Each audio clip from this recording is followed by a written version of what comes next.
We still have some people coming in from the back who are on flights from strange places like the United Kingdom. Hi, Lisa. So are you sitting comfortably? Shall we begin? For those of you who don't know me, my name is Madeleine Rees, and I am the Secretary General of the Women's International League for Peace and Freedom. And I am really, really happy to welcome you to the United Nations.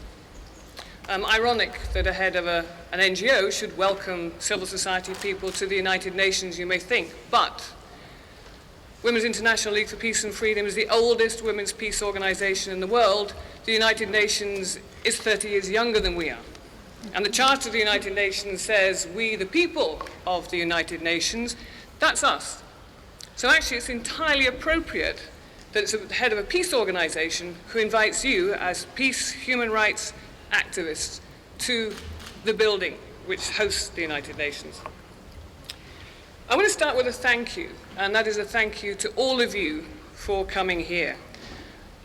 I know it's only been, 2 months since we decided to do this, and some of you only got invitations a month or so ago, and yet you have done the incredible by traveling to get visas, getting on long-distance flights, working hard to make sure that you're prepared for this, contacting with each other, being in touch with our team here, and actually making sure that you are present at what we hope is going to be a very important convening. There's an old suffragette slogan which says, deeds, not words. And by coming here, you've shown by your deeds, your commitment and the passion that we bring to the changes that must happen within a system which we see is not doing so well at the moment. There's another thank you I must make, somewhat ironically, and that is to a certain president who, with the wave of his executive order, which was illegal, racist, and Islamophobic, made us actually look very hard at what it was that we are now facing in the world. The reaction of the UN to the disbarment and the exclusion of so many women from around the world to be able to attend the Commission on the Status of Women in March made us as WILPF really reflect on why we would go to give legitimacy to what we considered to be illegitimate. We could not go and speak on behalf of our partners and colleagues and activists from the whole region that have been excluded from attending. There's a saying that Jody Williams really likes, and that's nothing about us without us. And so we felt no, we could not go. So in solidarity, we didn't attend the CSW, but we did stand in solidarity with our colleagues in NGOs who did go and set up the Missing Voices to draw attention to the fact that there were people who were not there who should have been. How we came here is a longer conversation, and I have to thank our friends, colleagues, and activists from Oak, with whom I was meeting when the travel ban was announced, because it's that which spurred us into looking not just at what was happening in New York, but more broadly what was happening in the United Nations, and drawing our attention to the fact that many of the spaces that we'd taken for granted were now shrinking. That the voices that we've been able to put into the processes of the United Nations were now being excluded, not just New York, but in other fora as well. And the way that the UN was operating was no longer participatory in a way which was meaningful. So we decided that we would reclaim the UN. We would reclaim it to bring it back to its charter and its original purpose as a peace organization. And in doing so, what we're doing is building on the conference that we had in 2015. Many of you were there, and that was to celebrate WILPF's 100th birthday. And just to plug, we're 102 this week. In that conference, we drew attention to the root causes. We wanted to examine where we were. The Charter itself probably has the best analysis ever when it says the root cause of conflict is inequalities between people and between nations. Yes, absolutely. What we said then and we say now is that we have to look at the political economy and the context in which that political economy has worked. Who has power? Where and how is that power used? We know that it's highly gendered, and we know that it's underpinned by particular economic and military systems. Capitalism, neoliberalism as an ideology which is feeding on that inequality and is breeding violent responses, as so many of you have seen up close. And in response to that, we move to a militarized security. So instead of looking at a security which is based on the rights of people, it is based on the need to protect through the use of force. Militarism as a way of thought. And that militarism needs and requires a particular type of gender relations.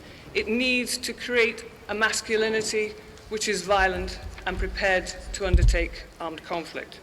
It needs the narrative of passive women who will support those men to help to keep that system in place.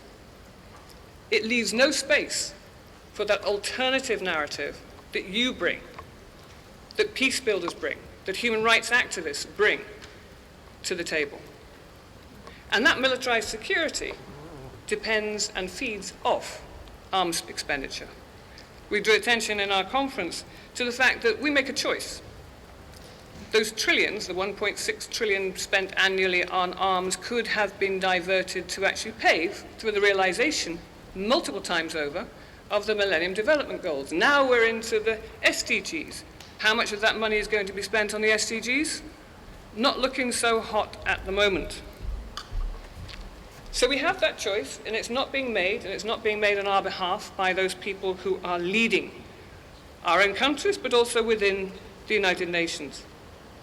And what we'd said at our conference was that the United Nations is, in fact, a reflection of that system. If you look at militarized peacekeeping, and we're going to discuss a lot about how the militarization of peacekeeping is not helping. We see the UN itself as a highly gendered organization which is requiring and needing forceful input to try to make changes just to understand what gender equality is, let alone to arrive at real gender equality. It is a reflection of the system that is patriarchy. But the Charter says it's we the people of these United Nations. And going back to that phrase, it's deeds, not words, that will make a difference. All the people who work in the UN, all the people who work in the governments, who are members of the member state parties of the United Nations, and all of us in this room have a single common goal. Not one of us wants to have endless conflict. All of us want and have a vested interest in making the United Nations a peace organization. Over the next 2.5 days, we're going to restart the process that we started in The Hague 2 years ago. We're going to restart the process of us connecting together, because as we said then, not all of us can do everything. It's too big. But as organizations, as individuals, as organizations who are working on human rights, who are working to build peace, who are working to educate about the need to change and move away from militarism, a change and need to move away from an economic system which is unjust and leads to discriminations. In doing that, we look up and we see who our partners are. And our partners are our colleagues within the United Nations system and our colleagues within the state system. Together, we can do this, but it's going to require a shift of thought in order to be able to do so. So I'm inviting us all to be extremely self-critical over this next 2.5 days. None of us are perfect. Well, some of us, but none of us are absolutely perfect.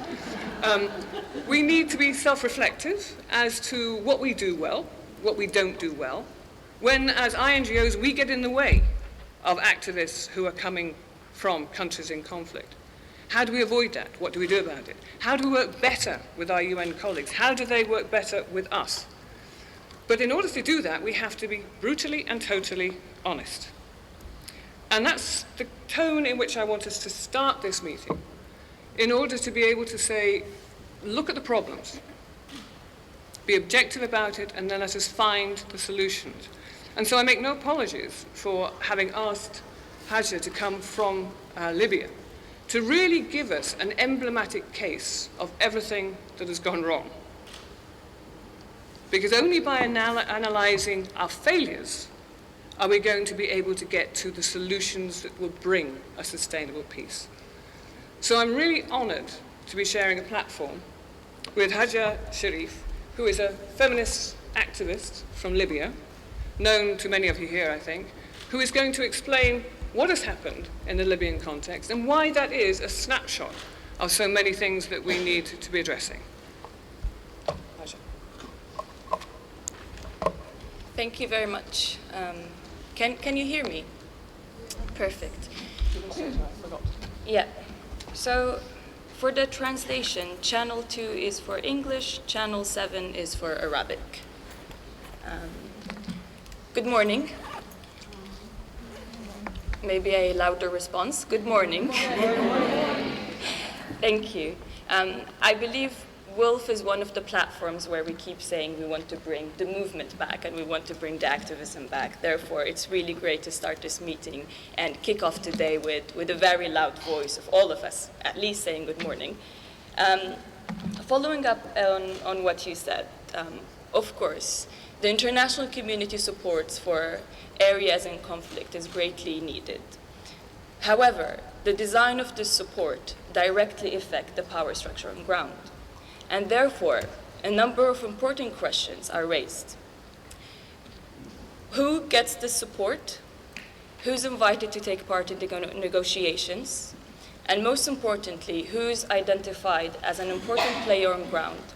And what security threats are identified and prioritized? We all know that the Security Council gathers some of the world's strongest, most renowned experts on defense and security logistics. The United Nations prides itself on possessing a historic worldwide experience on leading processes of peace building. However, what has been missing for so long, and what is still missing until now, is the perspective and experience of those on ground, in particular women, and as a young woman, I will also emphasize young women, experience and perspective who lived these wars and continues working every day in a hope to really breathe peace one day. As a young activist, when the revolution first started in Libya in 2011, I was 19, and then I volunteered to work at Tripoli Central Hospital. And that was really one of the waking up moments for me, as I realized that all of this 6 months, couple of months that we thought that, you know, it's a revolution, it's a peaceful revolution, and then some of us really forgot that we're actually living a war, and that was a war. Everyone was talking about the moment, and no one talked about what's going to happen in the future. No one talked about the following up plan. And for me, that was really ironic, because talking about the international community as the experts on peace and security, people on ground really trusted and had no doubt that everyone knows what they are doing. During my days at the hospital, I just realized that the war didn't actually end. The war has just started.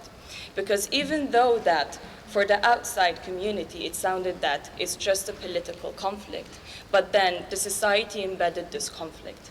The society became more violent, even though that before we were relatively a peaceful society.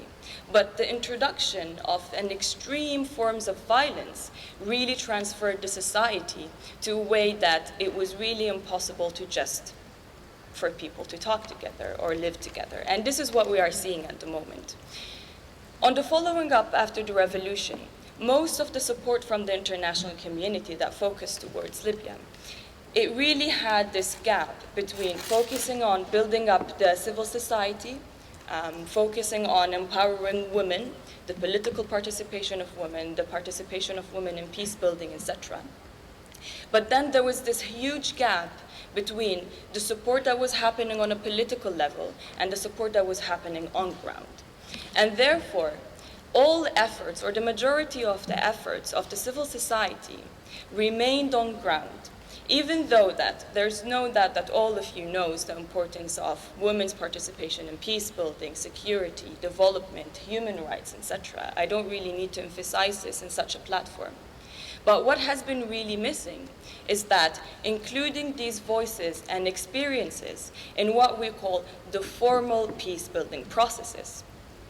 Personally, and through my organization, where we worked for a couple of years now on advocating for the Security Council Resolution 1325, we came across international, more or less, international leaders from the international community who actually didn't even know about 1325.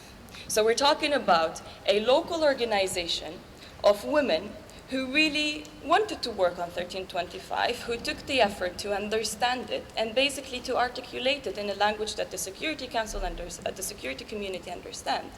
However, it was really ironic that some of these officials either didn't know about it at all, even though that they represent the international community, which 1325 is one of their main mandates.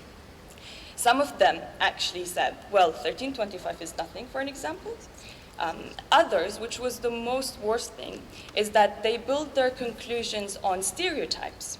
So when we went on advocacy meetings with the international community to Libya, basically telling them, you need to help us, not only in building up our capacity, but you need to help us in gaining a space in the formal peace-building processes.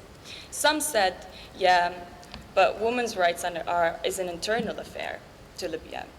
Women's rights is something very sensitive. And we need to keep this away from the political arena, because what we are trying to achieve is a peace solution, and we don't want to add anything sensitive to this peace solution. Most ironically is that from the Libyan side, so in the formal peace processes, some of the Libyan delegations, whether it was officials or any sort of delegation, they included women themselves. So if we see the construct that on a national level and on a local level, Libyan women were active, the Libyan society showed an opportunity, an open space that they would want to include women. And then because of these specific stereotypes on how Libyan women look like or should look like, they just decided that it will be a political sensitive issue to not include them. As of what can have been done differently, I would definitely say not listen to women on ground, not only listen to them, but again, include them in the design of these processes. Even though that we are a local organization, we collaborate with different organizations from all around the country, yet even when we design our own projects and our own activities, we always seek to do a consultation, ask other women, try to seek a different perspective. Even though that we are Libyans, we are a Libyan NGO, still we do our best not to only speak from one perspective or several perspectives. In the last project that we collaborated with and partnered with WILPF, it's called Peace and Security from a Libyan Woman Perspective. We conducted a research where we really wanted to ask at this point in 2017, what does peace and security mean for Libyan women? So what we did the research in the most way that all of you know, focus groups, interviews. We defined a number of cities that we know that we can reach to. Some of them are currently in conflict, others has undergone conflict with security issues. But then we also thought that this is not an enough outreach. If we are talking about peace and security from a Libyan perspective, then we should use every tool that is possible in order for us to reach out to more women. So it was an idea from one of our youngest activists. Believe it or not, I call myself one of the oldest activists in the organization. And I'm very proud to say that our organization have members who are even above 40 and have members who are 18 years old. And then one of these members, they said, well, if we really want to reach out for women, why don't we use technology and internet? And this is something that I don't see everyone doing. And what we did, it was very simple. We developed an online quiz, and this quiz was really in a simple language where women will understand, young women will understand, women from all ages, from different contexts will understand. And I think it was about 8 questions where we're really focused on peace and security, like we were asking peace and security questions, even though that, the main idea is that women don't really know anything about peace and security. They are not experts on this field. And the surprise for us, and me personally, it was that in less than 3 days, more than 1,000 women has took that quiz. And the data that we managed to collect and the different perspectives, I must emphasize, that we managed to reach out to, it was tremendous. And one of the main lessons that we learned from that, even us as an organization or personally as an activist, is that we don't need to only reach out for activists. We don't only need to reach out for those who speaks the language in itself. We don't need to reach out for women who talks about peace and security. Because in an area of conflict such as Libya, believe it or not, everyone speaks about peace and security. Everyone have a perspective. Everyone can propose a good solution and contribute to peace building in Libya. And when I see whether the UN or international community talking about solutions, talking about what can they do in conflict areas, and the first thing when you asked me yesterday, what are we supposed to do? The simplest answer was that just take the different perspectives, ask people on ground. Again, we don't need to just talk to those who label themselves as activists, those who knows the language of the UN or any international community language. We can just speak about peace and security in a relevant context to them. And that's one of the most lessons that we learned from our work. I'm also in an advisory group for the Security Council Resolution 2250. And again, I need to take this opportunity to talk about women, peace and security, especially young women, peace and security. And in this advisory group, one of my colleagues said something that I carry on until now. We were discussing the language of how we go to local communities and speak about peace and security. And then he said, well, let us not forget that we need to explain the world to the UN, not the UN to the world. And I guess this is what we should all do. We should make sure that anything we do is relevant to the local context. Because if it's not relevant to the local context, then very simple, it's not going to work. Yeah.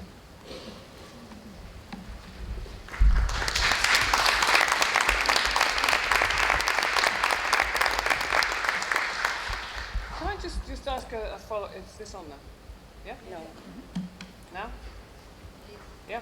A follow-up question, because I think you have hit on so many areas that are going... No, question to you lot first. How many of you from the various countries that you've come from recognize your experience in what Hajer has said?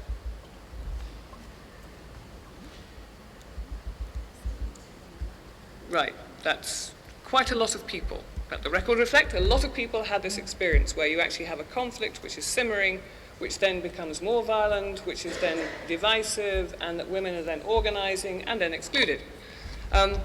If, knowing now what you know, what actions do you think that could have been taken earlier on by civil society to insist on participation? Is there anything you would say as a first step that could be taken? Because I think your point about explain the world to the UN, not the UN to the world, is a good one, because I know I actually had to do that in the Bosnian context, explain the UN to Bosnia. That worked well. Is there anything you would actually recommend that civil society could be doing with the UN? Definitely. I mean, we all know that the UN have the financial resources and have the political resources, and they have the opportunity to make a difference on ground. However, to make that difference on ground and to bring this positive change on ground, that cannot be done without civil society and local civil society. This is something I think we all agree on. In terms of practically how can that be done, building on what I said, it really differs from context to another. And this is something that is very important when it comes to designing the international community to support two areas. Because if I would give a practical example from Libya, I would say that from the early beginning in 2011, after the main war ended, it should have been very critical and very important to include women and youth in building up the transitional justice in the formal processes. Unfortunately, again, what happened, there was a tremendous support and efforts for civil society, for women's organizations in Libya. However, that effort really remained on the civil society level.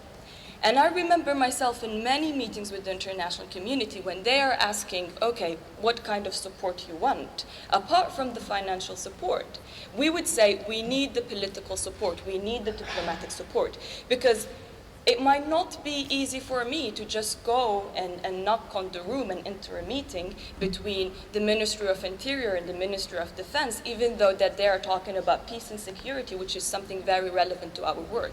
But we also know that that can be easy for the international community. So they already had their channels, they already had their gates, and it would have been very important, and I believe that it would have changed a lot if the civil society, the women's perspective, it would have been included from the beginning in the formal processes, not only on the civil society level, but linking what's happening on a society level with the political level as well.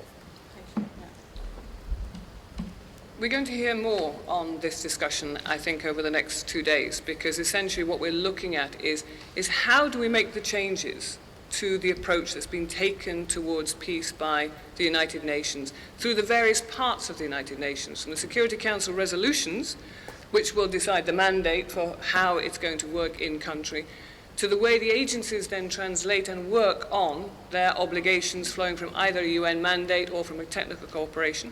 How do we actually make those changes? How do we elevate? I'm not going to say the voices of local actors, because we really need to change that language.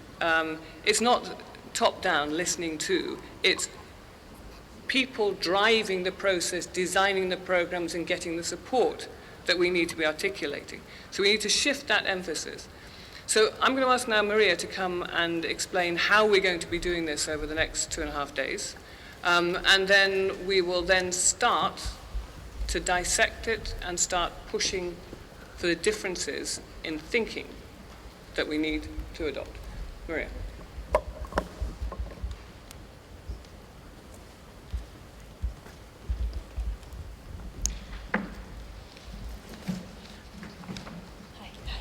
Hi, good morning, everyone. It is exciting to be here, right? I'm going to take your first challenge of the day, that we need to be loud. It's exciting, right? Yes. Feel free to say it in your own language. It's exciting, right?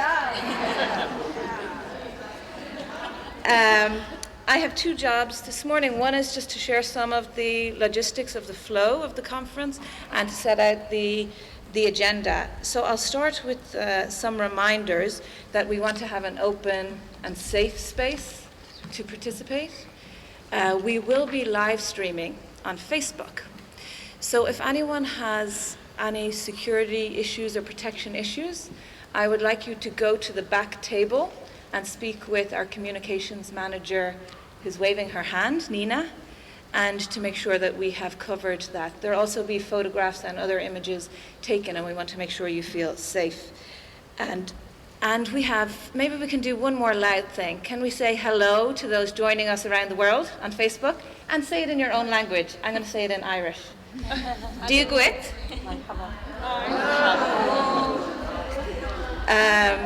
And before this event here, we know many of you had to take challenges with childcare and visas and flights and stopovers and luggage.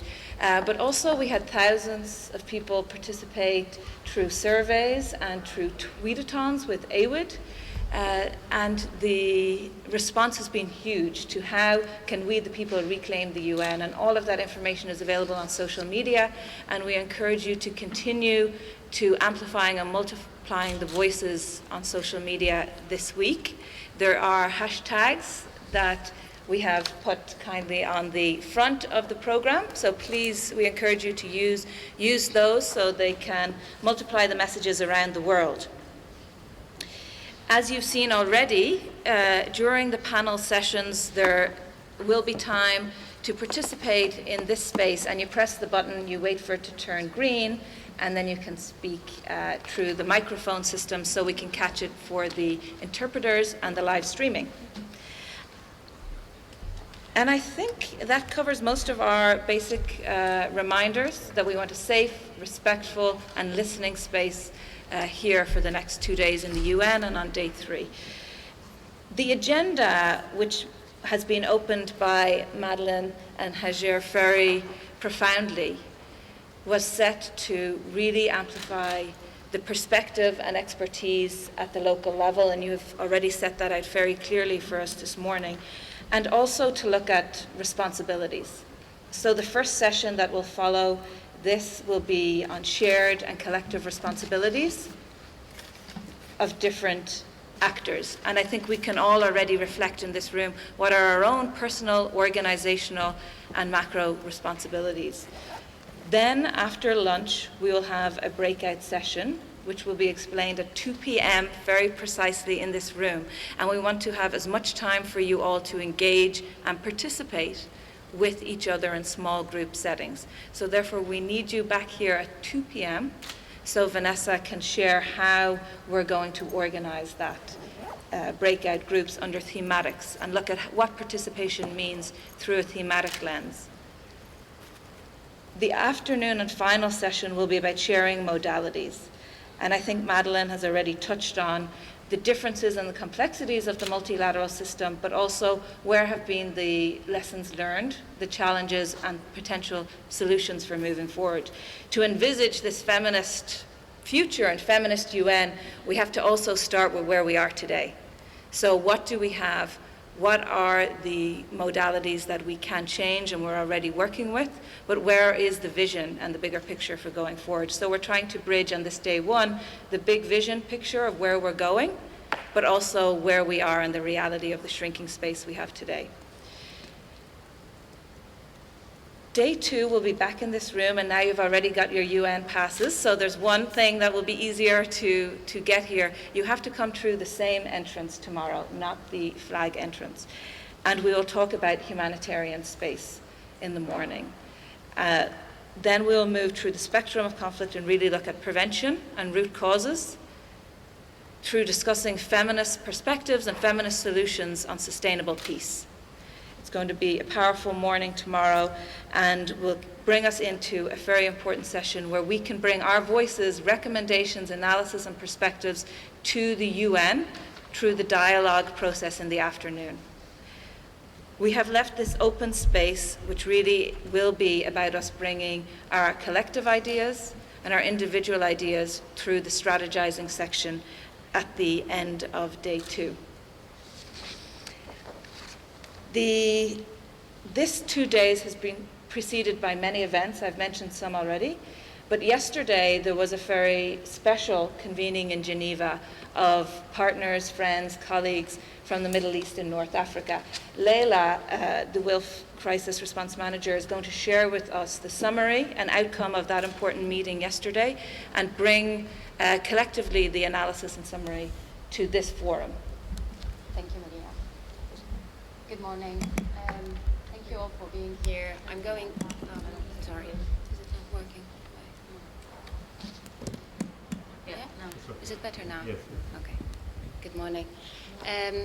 I'm going to start from where Hajer stopped about the study we've had on Libya, just to tell you how we thought about the day yesterday. The study Hajer mentioned was not only on Libya, but on Yemen as well. And our partners from Yemen worked in very challenging circumstances, just as much as Libya, using very innovative means to bring the voices of women on how they see their own women, peace and security. This came to being because our partners in Yemen and Libya thought that although there's massive operations on both countries all over the world, supposedly with gender mainstreamed agendas and women, peace and security awareness, yet they feel that the way women see their own peace and security in these countries is still not reflected in policies. So we decided to do that together. WILPF and partners worked together, done this study. It's comparative, but it's also analytical. And after huge restrictions on movement in country, using technology, as Hajer mentioned, we managed to bring what I think is a very good study. You'll all get to see it and read it soon.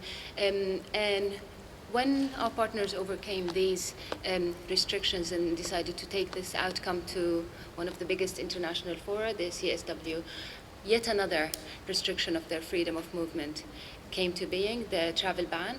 All of our delegation to the CSW, which consists of women from Libya, Yemen, Syria, Lebanon, and other countries, couldn't make it. Some of them were in the ban, some of them just didn't get visas, as is becoming a very reoccurring incident. We still decided to bring this to decision makers, and then we decided that, as Madeleine mentioned, this unfortunate event got so much international attention for women from the Middle East and North Africa. It's only one more restriction of their freedom of movement. Only very few of us can move, very few of us from conflict countries have documents to move with, and those who do have that have very, very many burdens in country and outside as well into their powerful meaningful participation. So we had the Middle East and North Africa Day, hoping to create a space for our partners and activists from the Middle East and North Africa to discuss this event, to sit in a room and speak about their issues in their own language, which proved very, very difficult everywhere around the world. So we done that. We discussed the narrative on this. We discussed the counter-narrative, deconstructed, and tried to think, to exchange experiences and form some sort of a response to this. We're still very far from getting that response, but we done very good steps yesterday. The purpose of the day was to honestly ask 3 questions for participation that we don't feel is fulfilling its values at the moment. To be efficient, who is participating now, who is not participating and should be participating? Participation in what, and in what way, and to what end? What is going wrong with participation, and how can we make it right? And if it's not within our own ability to change, how can we get our allies in international organizations, supposedly in the UN, member states who are there to support women, peace and security in the Middle East and North Africa? How do we get our allies informed and interested to support these agendas? And the discussion was extremely rich. Some of the issues are very much known, but we definitely got a more depth from a Middle East and North Africa angle. We could discuss it and understand that lens, and at least appreciate that it's the regional depth of it makes it very, very different. I'll go through very quickly some of the obstacles that we have seen, some of the questions that need tackling when it comes to participation. Women continue to be instrumentalized for political point scoring, unfortunately, by nationally and internationally. When we asked our partners to tell us about experiences that didn't go well, and they told us that they felt they have been participating in agendas that they didn't set, for purposes that they weren't told of, and left without follow-up, and they didn't feel that their voices were heard, their presence was taken photos of, and that was about it. And this happens so often that it's time to change.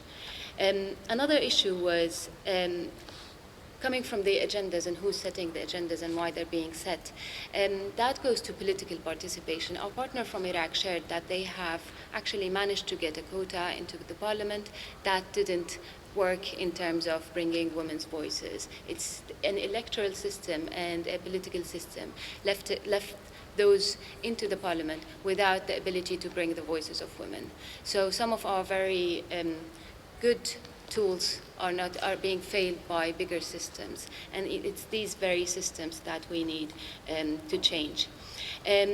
For conflict countries, the issue that has been in question, it's always in question, this time we need to see how it's disproportionately impacting women from the region, is if all major political decisions in the Security Council are in the hand of 5 countries who happen to be among the biggest arm producers and arm sellers.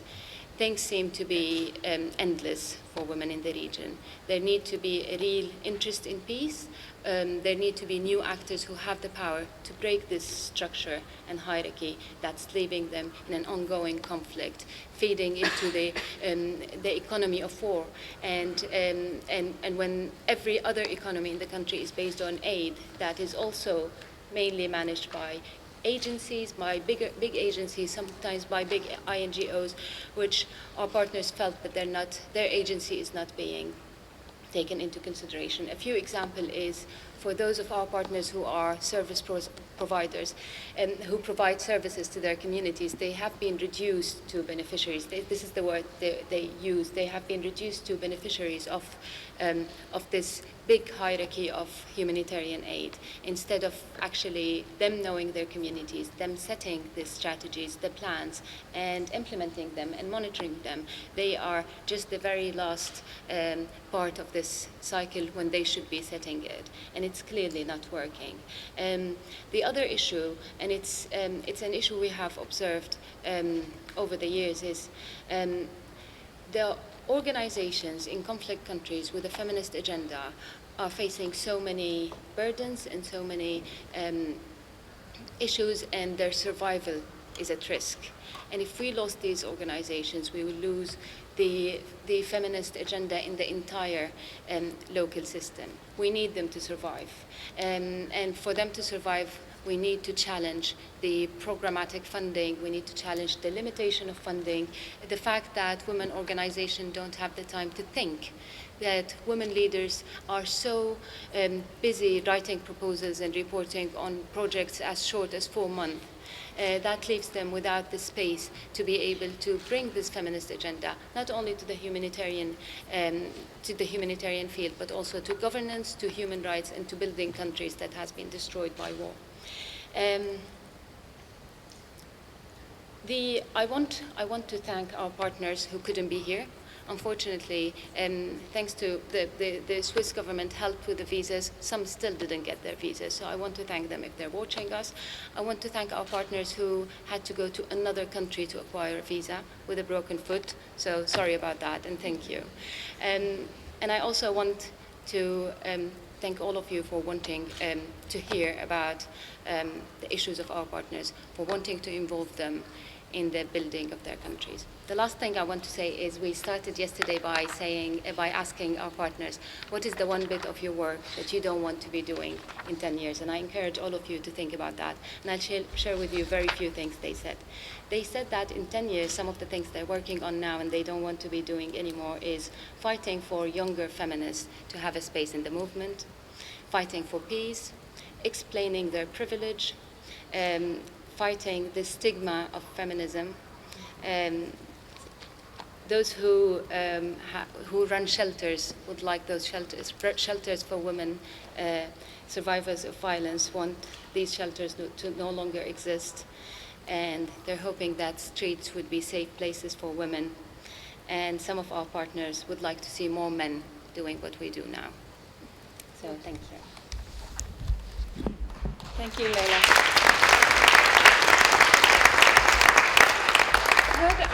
Could the colleagues and partners from the Middle East who participated yesterday in the session either just wave, show us who you are, because Laila was summarizing and echoing your conversation. Thank you for sharing. And you've given us another challenge for the break time to talk with other participants about what you want to not be doing. What is the world you want to see?